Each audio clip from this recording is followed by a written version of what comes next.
Hi good people, welcome back to my YouTube channel. Betty, an air hostess, is the latest victim in the Malindi cult led by Pastor MacKenzie. Betty, who was working with Qatar Airways as an air hostess, sold her land and donated the money to the Malindi cult leader. The tragic story began when Betty reportedly jetted into Kenya after her son Jason was allegedly forced to fast while she was in Qatar and he sadly passed on. He was living with his grandparents at that time. After receiving the news while at work in Qatar, she reportedly came for burial but was never traced again. She deleted all her social media posts and sold all her belongings before booking a one-way flight and disappearing into Malindi.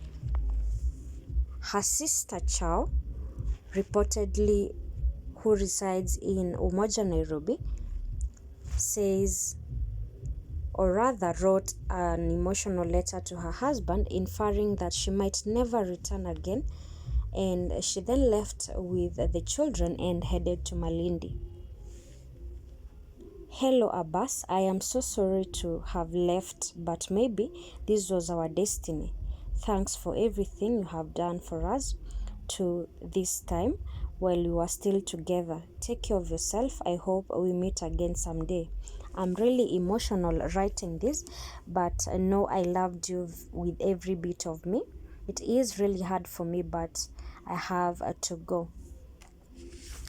Chow, who is Betty's sister, wrote, "It is alleged that Betty's parents joined the church a while ago and could be senior members of the church. They have followed the doctrine of children not going to school, and some of Betty's siblings, including her son Jason, dropped out of school to adhere to the practice. Fasting is such that would take away Jason's life." Pastor MacKenzie was also quoted that education is evil and it is teaching about lesbians and gays. The controversial pastor believes that one should fast out of their households and they should be gathered at one place and lock up shelters to deny access to food and water, and if one dies, they proceed to heaven directly. And that's the reason why his congregants were fasting at the Shakahola forest.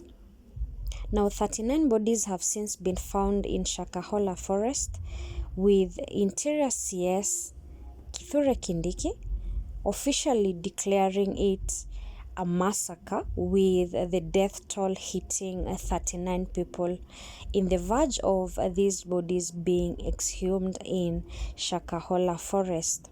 The police also have managed to rescue at least 15 people who were emaciated and in critical condition, with them being taken to hospital for further treatment. Friends and colleagues of Betty are still in shock and disbelief, wondering why she was lured to that church despite her having a stable job and being very educated.